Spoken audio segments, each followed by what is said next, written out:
Hey guys, it's Myrna from Perks and Paychecks.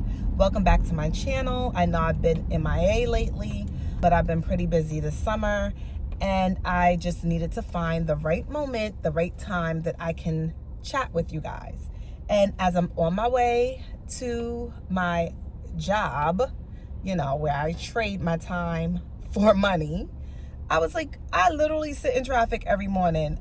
You can definitely use that time to, talk to your freedom partners, like we're trying to get a freedom train rolling so we don't have to do the hustle and bustle and we can enjoy our families and then just enjoy our lives. And starting a YouTube channel is part of my journey and I need to be more consistent with it. And I think this will be the perfect time for me to do so.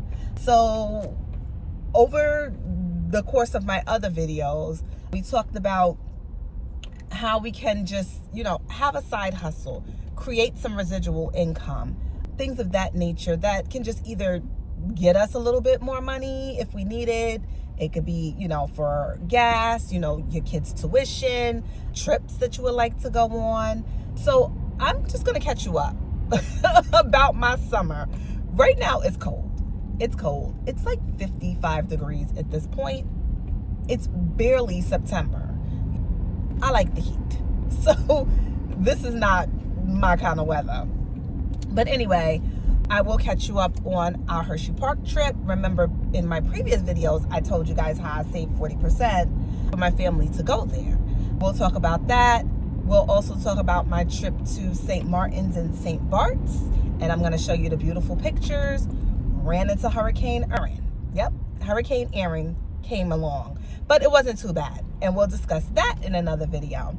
An investment. My family and I decided that we wanted an investment home of sorts. We had an investment home before that we utilized for long-term tenants. I wasn't a fan at all of the long-term tenant portion because you're always kind of on call. We did not use a property manager. I know people always yell, oh, use property managers, use property managers. But do you know you're paying those people, I want to say a minimum of 20 to 25%, a lot of them, for them to actually do an amazing job. Why am I giving away 25% of my money? I'm doing this so I can make the money, not give it away. When I get to the point of having multiple properties, then maybe that'll make sense. But at this present time, I'm like, oh no. But we sold that house and we've been on the hunt for another one. Not sure what state we're going to look at. We've been looking, in a different state than what we live in. And it's been a journey. I like looking at investment properties. I like going online. I like seeing the houses. I like doing the walkthroughs. It just, I don't know, it just does something for me. So looking at these homes, seeing how people did things, seeing how flippers flipped and then got lazy with doing so. So you would see tiles misplaced or crooked or, just like a rush job, So all flipped houses are not the best. You have to know your areas, where you want people to be, what type of property you want to own, whether that be a condo, a 1-bedroom, a 2-bedroom, what works best for your market. There are so many things under the investment in real estate umbrella. So one of the avenues that we were going to take is midterm rentals. So I don't know if you guys have rentals or even, you have information for me that I can take from you. Please put it in the comments because I'm really interested in how other people run their businesses, especially if it's within that industry of rentals. Now, for those of you who don't know, there are a couple of types of rentals. Like I said, I did a long-term rental before. That's basically where a person rents your home for the year. They sign the contract, you charge the market value, I don't know, $1,000 a month. And, they move in, they bring their own furniture, and you're really kind of hands off unless something actually happens. The pipes or the toilet stops running, like something of that nature. Then you have your midterm and short-term rentals that people are now doing, which you can charge more money for. Normally with midterm rentals, those are rentals that are rented for 30 days or more. And those are considered midterm rentals. And you can charge more than your normal yearly rental person because of the fact that they're furnished. So you're supplying the furniture. Depending on the type of midterm rentals you're doing, you're paying the utility bills. So your rent that you're charging these people incorporates the furniture, incorporates, your electricity bill or the water bill, HOA fees, whatever it is. You have to price your unit for that. And, and so you can make money. So you have to be very careful with the home you purchase and how much you're going to be charging just to make sure you can make some money. But you make more than you do with a long-term renter. And then, of course, there's short-term rentals. That a lot of people know as their Airbnbs. You can stay for a day or two. You can stay, for a week, things of that nature. But Airbnbs, depending on the state, this is something I learned, are kind of being banned. So some states are allowing limited rentals when you're doing Airbnbs, which means that they're asking you to apply for permits or licenses in that state just so they can keep count of how many rentals are in their state, their town, their city. It varies. You would definitely have to do your research and figure that out. With that being said, they have limited license some of these states. Some of these states, they probably don't care. I'm using states as a broader word because it can go down to the town and the city. So you definitely want to check the laws within those places. Wherever you're looking, if you're on the search for this investment property, if you wanted to do an Airbnb, just make sure that that state still does them. Some states have totally eliminated them where you can't do them at all.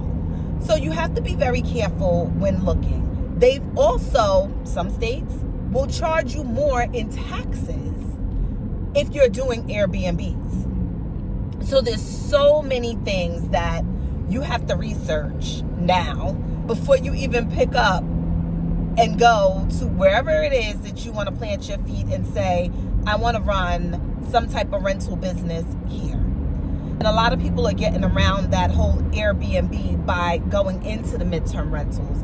And that's something that interested me.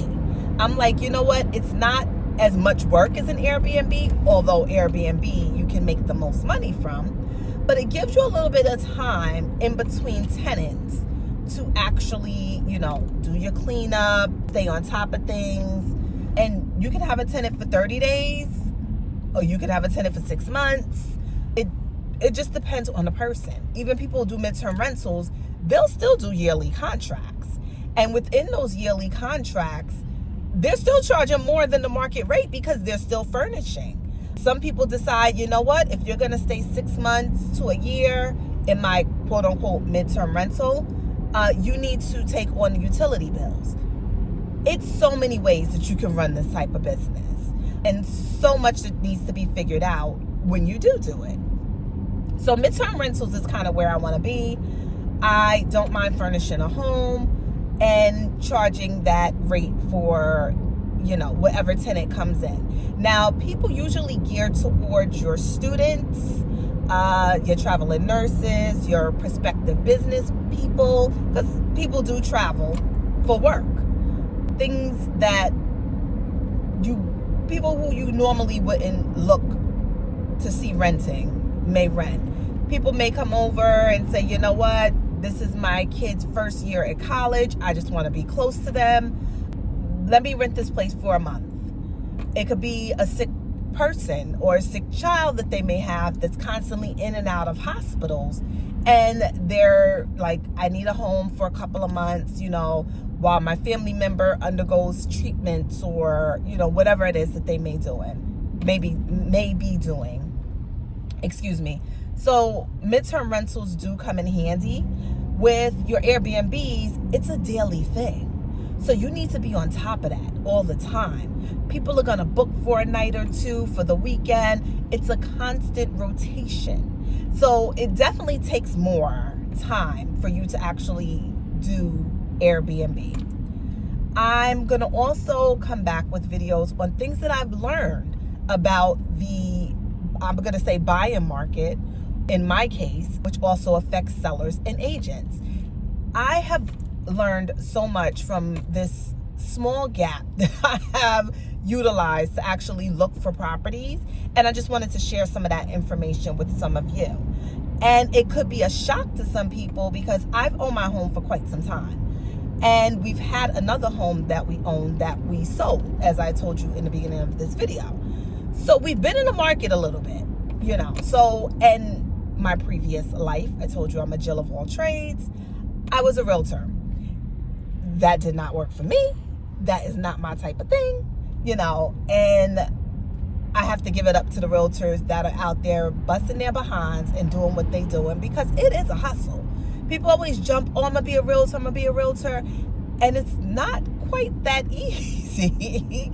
You can get your license, you can sign up with a brokerage, but you need to build that clientele in order to sell something, in order to make your money. And let me tell you, a lot of people in them brokerages, they'll tell you, we'll teach you, we'll take you under our wings, but you ain't getting none of their money. They are not sharing a dime with you. Now, they may throw a few dollars at you for you to sit at their open house when they don't feel like it, to let the clients come in because they have other things to do.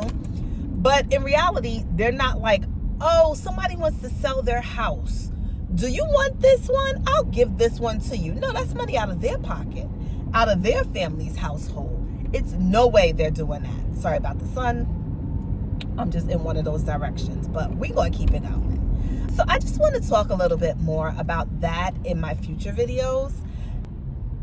I also just wanted to hit on the fact that make sure if you're looking for these rental properties, you're in the right area, you're in the right space, you're where somewhat the hustle and bustle is, but not too far away. Even if you're in the suburbs, you don't want to be too far from your local supermarkets, maybe your malls, dining. It's so much to look for when you're out there looking for these rental properties. And again, so many laws have changed. Make sure you do all your research. Do your research on who your realtors are. Do your research on the area that you want to be in. Do your research on whether or not that city or state allows Airbnbs if that's somewhere you want to go. Just so you know. You have to know. This is something that you want to do. You don't want to go purchase a home and then you find out, oh my goodness, I can't run an Airbnb here. And then you have to just make it a short-term rental or a long-term rental, and you're missing out on the bulk of your money. So make sure you plan appropriately before you go out and start looking for homes to rent to other people for income, which ends up being residual income. You're going to do all this work up front, and you'll have to jump back in every now and again, to make sure that you're looking at the leases to see who wants to actually rent the place. And don't forget, you do have property management that will do these things for you if that's something, a route you want to go. It's nothing against it. I just don't want to give my money away to somebody else. Now, if I have, quite a few homes and it's a lot for one person to manage, or my family, not really one person, but my family to manage, then we'll look into that. We're like, you know what? We banking anyway. We have all these properties. We're going to bring in some money. It'll be good. That's my philosophy on it, because I like to keep my coins. That's the purpose of me trying to build up. In future videos, I do want to tell you how the market has changed and why, what to do, like when looking for your realtors, just my overall experience. And I'm also going to come back with some videos and take you on some walkthroughs with me, which I did plenty of them. Things to look for when you're in a home, things that should scare you, unless you're just one of those people that know how to fix things and you're not, afraid to move in and then 2 months later the pipes burst or, something crazy. So there'll be a lot of information I want to come to you with. But for now, I just wanted to share with you some of those things. I also want to know who is investing. What are you doing? Are you doing short term, long term? Are you doing midterm?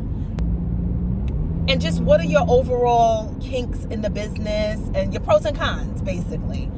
I would love to hear from you. I would love to learn from you, and we can learn from each other. So thank you so much for watching. Again, this is Myrna from Perks and Paychecks. I appreciate your time, and I'll see you in the next video.